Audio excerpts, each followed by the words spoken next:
Hello, Ghost of Lilacs here to welcome you back to the $1 Million Pizza Challenge. This series was recorded after the 1.6 update. I'm playing on the Nintendo Switch with 0 mods. If you missed part 1, here's a recap. There are many pizza-related Stardew challenges. This is my own with my own set of rules, which will be outlined in the description box below. All you need to know right now off the bat is that my goal is to have 1 million gold cash on hand, not total earned. All of the rules are outlined in the description below if you'd like to take a closer look at them. Let's get started. I woke up to a humid, sticky first day of summer. The changing of the season meant preparation for the new seeds I'd be planting. I was very fortunate there was minimal cleanup required to get the soil ready. I stopped by Pierre's to buy 100 hot pepper, tomato, and wheat seeds. I do not have room for all of these seeds currently. I'm saving some for the inevitable greenhouse I will be saving for. Unlike cauliflower seeds, which need to be bought over and over in spring, tomatoes and hot peppers continue to grow on the same plants throughout the season, meaning I only need to buy the seeds once. So why not buy a few extra? When I expand my crop area, I'll have room for the wheat. I wasn't finished watering until the mid-afternoon, when I ventured into the mountains to look for some forage. I stopped when I passed the old community center. It was now a beautiful Joja warehouse. I foraged in the cindersap forest and cleaned up my farm before heading to bed. I was awakened by a crash, bang, boom on the second day of summer. It was the first thunderstorm I experienced since moving to the valley. It was a good luck day, and as I didn't have to water my crops, I was off to the mines. There was an awful lot of beasties to be found in the caverns today. Swarms of bats attacked me on multiple levels, but my luck changed for the better on floor 110 when I found the Slammer, a powerful club-type weapon that put the dagger I was using to shame. It was not easy, but I plowed my way down to level 120, reaching the bottom of the mines. I obtained the skull key, which I won't be able to use for some time, but I'm happy to have made it to the bottom with only a copper pickaxe by the 2nd of summer. I went to bed very late, and there was an earthquake during the night. Because I had stayed up so late the night before, I woke up with less energy on day 3. The Mayor Lewis sent me a letter asking me to find his lucky purple shorts. I'm not going to make that quest a priority, but let's just say that once I get to know Marnie a little better, I'll be sure to retrieve them. I watered as many plants as possible before running out of energy. Fortunately, a solution had presented itself during the night.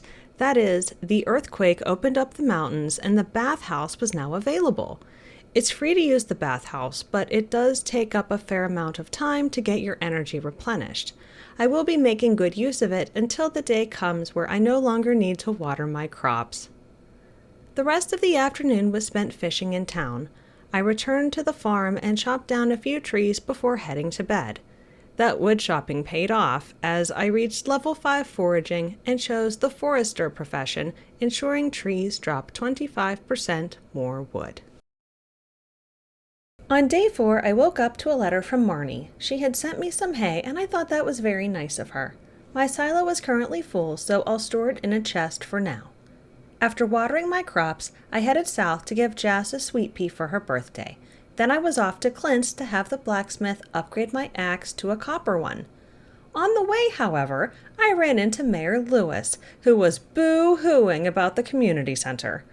He really only cares about himself and the townsfolk's perception of him. He is a garbage human being. I had acquired many gems, minerals, and geodes on my recent adventures in the mines, so I had Clint crush the geodes and donated the shinies to Gunther. I fished for a while, but grew restless and went foraging in the mountains. While I was there, I sold my old weapons to Marlin. I took a dip at the bathhouse and cleared the stone away from that area. Day 5 was a neutral luck day. I was able to harvest a little bit of wheat, and with it came some hay. I planted hot pepper seeds in their place and continued my watering ritual. In just a few more days, I'll have sprinklers as far as the eye can see. I took a dip at the bathhouse and found a fish spawning spot on my way into the mines, and then whacked at beasties and gathered iron ore. I was in bed rather early and had reached level 7 mining, and I reached level 5 combat, where I chose the fighter profession. All attacks deal 10% more damage. It was day 6, and time for the happiest moment of the summer thus far. My hot peppers were ready. I had some new ideas to sleep on, which is a clear indication that I was leveling up farming when I went to bed for the night, thus unlocking the quality sprinkler recipe. What does all of this mean? Only 2 more days of all of this watering. I went into town to pick up my copper axe, and Clint broke some geodes for me. I took the new minerals to the museum and picked up some pumpkin seeds Gunther had as a reward. I wanted to test out my new axe, but was severely lacking in energy, so I cleared the weeds up by the bathhouse and then settled in for a nice soak. Fresh and clean, I headed back to the farm to break up some of those pesky hardwood stumps. I used the hardwood to create a worm bin for an endless supply of fishing bait. I fell asleep with a smile on my face, probably because I had indeed reached farming level 6 and had unlocked the wonderful quality sprinklers. I had just one thing on my mind when I awoke on day 7, and that was crafting 24 sprinklers for my 192 crops. It was the last day of the summer that I would need to manually water all of them, and boy were my arms tired. I harvested a few summer squash that came from seeds I had hoed up and some radishes from mixed seeds. I foraged around the mountain and took a bath. It was supposedly a good luck day, and so I went into the mines for more iron ore. I found barely any iron, so I went to the lower levels. I squashed many a bug, so many that I completed Marlin's monster eradication goal. I was awarded the insect head weapon, which I immediately sold. I returned to my farm and crafted another furnace before turning in for the night. What a beautiful morning day 8 was. The birds were singing, the sun was shining, and I didn't have to water any crops. I checked the mail, and Robin had generously sent me 50 pieces of wood. I'll be sure to put them to good use. With nearly all of my energy and feeling lucky, I headed into town where I accepted a slime hunter quest from the mayor. I had the slime slaughtered by 11, so I mined for a bit of iron. I turned in my quest and accidentally hit Granny Evelyn with my weapon. Fortunately, she didn't feel a thing, but I still felt bad. I returned to my farm and started clearing the area where I'm going to put my future barn. I went to bed early thinking of all the possibilities I had now that I no longer had to water all of those crops. Day 9 started out great. I awoke to a whole lot of hot peppers ready to harvest. There were also some sunflowers, a poppy, and some summer spangles. The sunflowers dropped some seeds, so I replanted them, and also some mixed seeds I had found. I checked the calendar and realized I had missed Gus's birthday. I don't know how friendly I plan on being towards Gus, as the owner of the Stardrop Saloon does sell pizza. Regardless, I was going to buy a calendar the following day. There was another slime slaying request, this time for twice as many slimes for twice the reward. I wasn't feeling lucky, and I didn't want to go into the mines, but blinded by my own greed, ambition, I decided to venture back in. But first, I utilized a fish spawning spot outside of Clint's while I waited for the blacksmith to open. He smashed some geodes, and I turned in the one new mineral to the museum. I stopped by Granny Evelyn's to give her a sweet pea flower. I still feel really bad about hitting her with my club yesterday. It was time for the mines, and boy, I had a rough go of it. As much as I love the Slammer Club, it's so painfully slow. I found a Holy Blade, and while it's significantly weaker than the club, at least it's not so cussed slow. With a +4 speed and +2 defense, and the Crusader enchantment, I think this is going to be my go-to for now. It was too late to track down Lewis, so I'd turn in the request tomorrow. I was cleaning up my farm when, bam! I was hit on the head by a book? Woody's Secret. Reading this book grants an ability. Felled trees have a 5% chance to yield double the wood. That was a very nice find. As I lay in bed that evening, I considered the highs and lows of the day. Overall, it wasn't that bad. I wanted to focus a little more on my farm on day 10. When I checked the mail, I had a letter from Mayor Lewis informing me of the luau the next day. I was supposed to bring a high-quality ingredient for the soup. The governor was going to be in attendance, so I was to be on my best behavior. I donated a bone to the museum and achieved treasure trove for donating 40 different items. I turned in my slime slaying request and was given a prize token for my trouble. I received 3 mystery boxes that contained warp totems and fertilizer. I used the recently obtained mountain warp totem to shop at Robin's. I picked up a calendar, the recipe for the big chest, and a birch dresser. I fished at a spawning spot and returned to Robin's to wish Maru a happy birthday and gave her a piece of quartz she can use for one of her inventions. I returned to my farm and spent the rest of my day adding an entire section. While working, I found a few summer squash and hot peppers that were ready to harvest, so I sold them for some quick cash. I had enough materials to craft just enough sprinklers, but I really need to go mining for some iron ore soon. I reached level 8 fishing and level 7 farming. Day 11 was the day of the luau. I filled Blinky's water bowl and gave her a pet before I raced into town, only to realize I forgot my ingredient for the potluck. So I hurried home, grabbed the Gold Star cauliflower I had been saving, and fished while I waited for the festival to begin. I used all of my fishing bait, and as luck would have it, a fish spawning spot appeared right next to me. I fished until it disappeared and headed to the luau. I talked to the villagers and added my Gold Star cauliflower to the soup. The mayor announced it was time for the potluck ceremony. What's next? The covered dish ritual? Anyway, the governor loved it, and I felt a little closer to my neighbors after that. After the shindig, I took some wood to the beach to repair the bridge leading to the tide pools. Starting tomorrow, there would be some good forage there.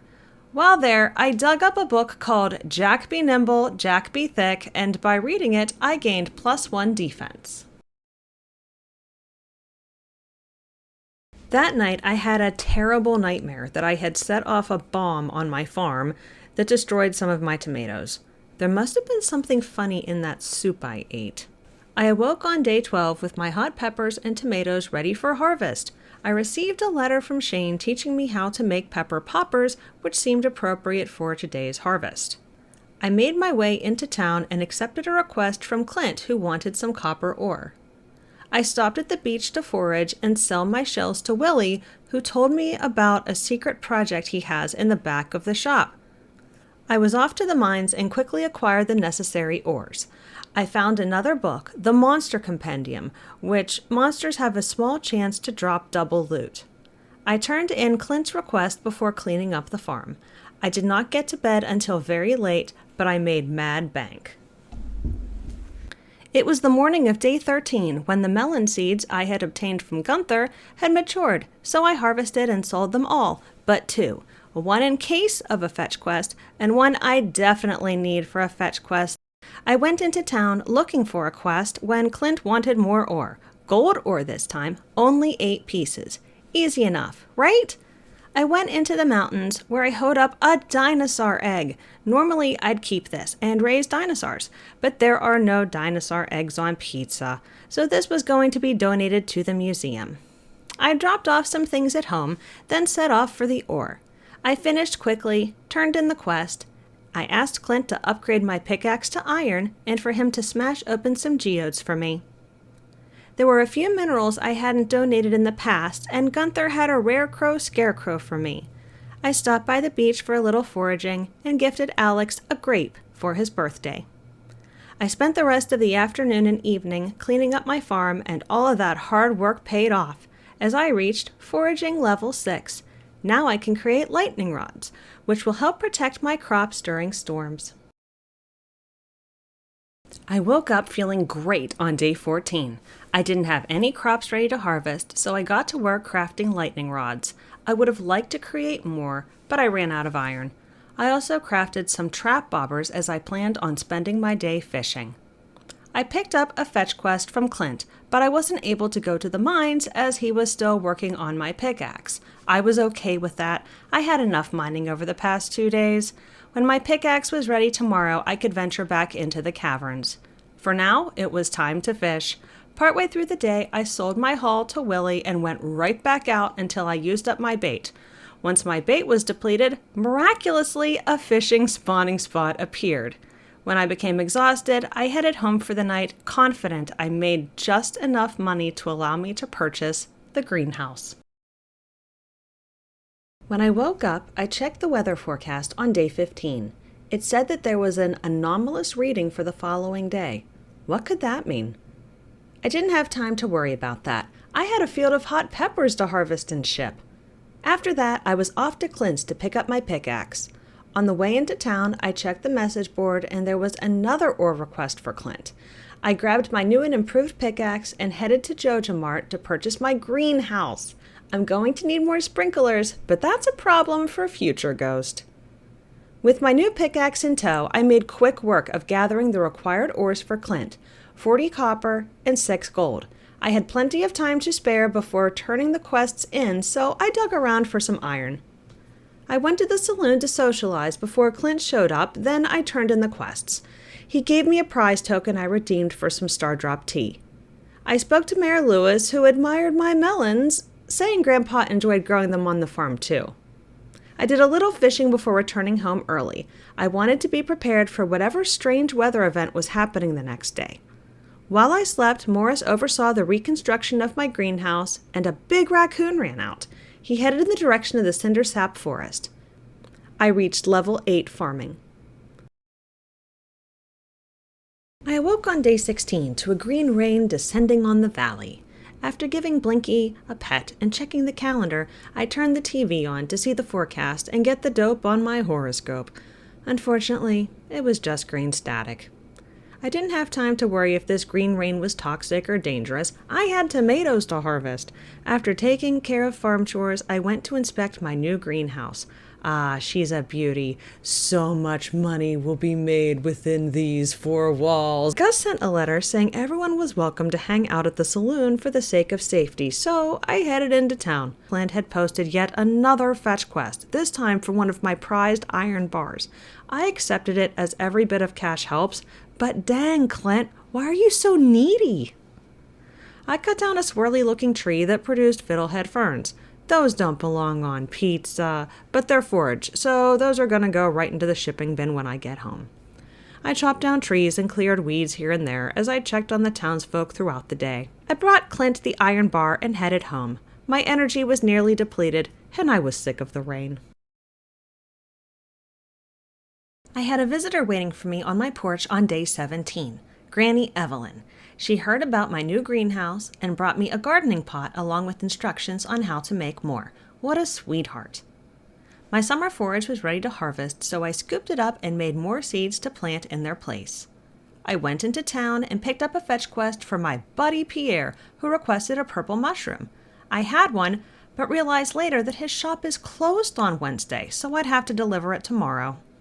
I stopped by Joja Mart, who is open 7 days a week, and purchased the minecart community upgrade. The next time I'm headed to this side of town or to the mines, I'll be able to zip on over. While I was there, I purchased 50 hot pepper and tomato seeds for my new greenhouse. I mined a little for some iron to help make my sprinklers and wasted the rest of my afternoon into early evening trying to hunt down Sam so I could give him a birthday gift. By the time I found him, he was locked in his bedroom and I couldn't get to him. I went home and started preparing my greenhouse. I didn't have enough time to plant and water everything, but I set up the sprinklers to do the heavy lifting starting tomorrow. That night, Morris and the Joja boys fixed up the mine carts. I reached level 8 mining. Day 18 was a great day. It all started when my dad sent me some stone. I can't imagine how much the shipping costs were on that one. My hot peppers were ready for another harvest, and my first peach was ready. I stopped in my half-planted greenhouse to ensure all the sprinklers were working. I dropped off Pierre's purple mushroom and received another prize token. I redeemed it for a new bed. I set up my new bed and took the minecart straight up to the mine for more iron. It was a good luck day, and I brought home 88 pieces of ore. That will help make quite a few sprinklers. I reached level 9 farming and level 6 combat. I spent the better part of day 19 finishing up the sprinklers and planting my tomatoes and hot peppers in the greenhouse. I received a letter from my good friend Pierre, who sent me a recipe for a blueberry tart. That afternoon, I stopped into town to purchase the final rucksack upgrade, fished up a rainbow trout for Granny Evelyn, gifted Demetrius a grape for his birthday, dropped off Evelyn's fish, and delivered a tomato to Leah, thus completing another set of fetch quests. I spent the rest of the evening fishing. On my way home through the cindersap forest, I ran into Shane, and we shared a cold one, while he talked about how much his life sucked. On day 20, I awoke to a field of tomatoes ready to harvest. Demetrius sent me a fetch request for a melon, and I crafted some preserve jars. I'm only allowed to process tomatoes in these jars, and it will increase their selling price. I crafted 6 and made a nice little area for them. I wandered into the mountains to ask Robin to build a barn for me. I'll need to have the biggest barn possible, but I had to start somewhere. In the cindersap forest, the annual summer trout derby was taking place. I had no concrete plans for the day, so I fished for the remainder of it. I fished up another dinosaur egg and some geodes. I traded in my tickets for other prizes like a diamond and a crab pot that I set up right next to my recycling machine. This is a great way to farm for some refined quartz. All of that time at the trout derby helped me reach fishing level 9. I can tell you what I didn't want to do on day 21, and that's fishing. I got to work harvesting more hot peppers. I cleaned up some of the area in front of the barn so I can eventually build some fences. I went into town and picked up a fetch quest for Pam, who wanted a sunfish. I could get that wrapped up quickly, so I accepted it.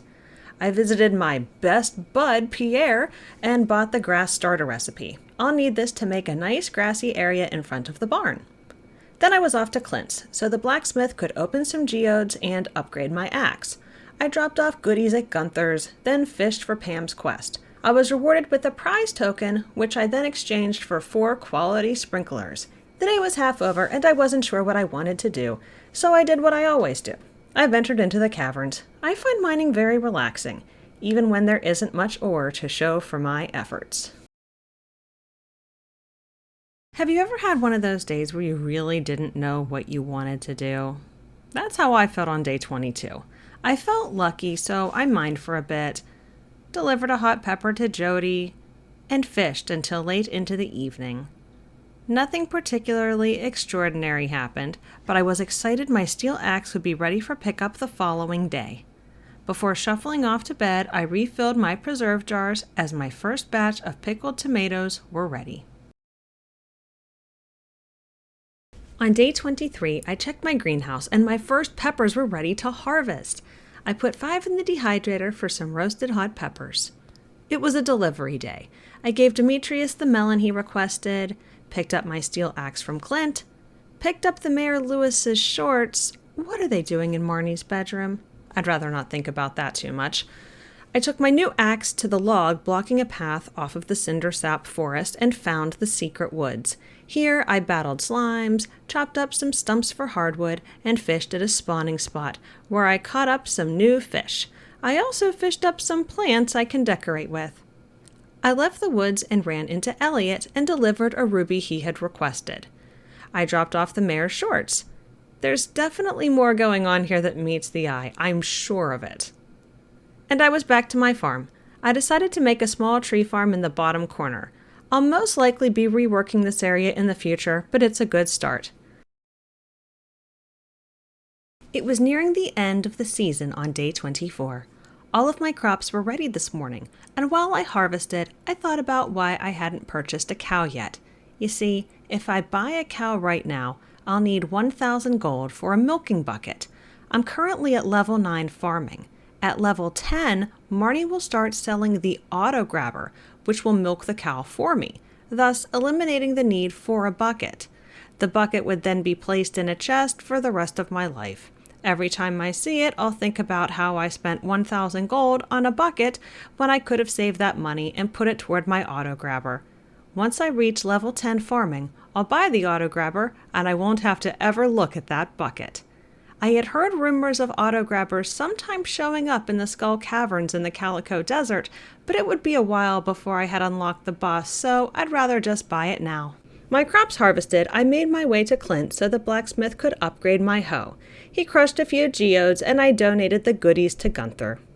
It was Willie's birthday, so I gifted the fisherman one of his favorites, a gold bar. I fished the rest of the afternoon until evening, when I delivered an earth crystal Clint requested. He gave me a prize token I redeemed for an apple sapling. I planted it in my greenhouse and it will never go out of season. I reached level 7 foraging and level 10 farming.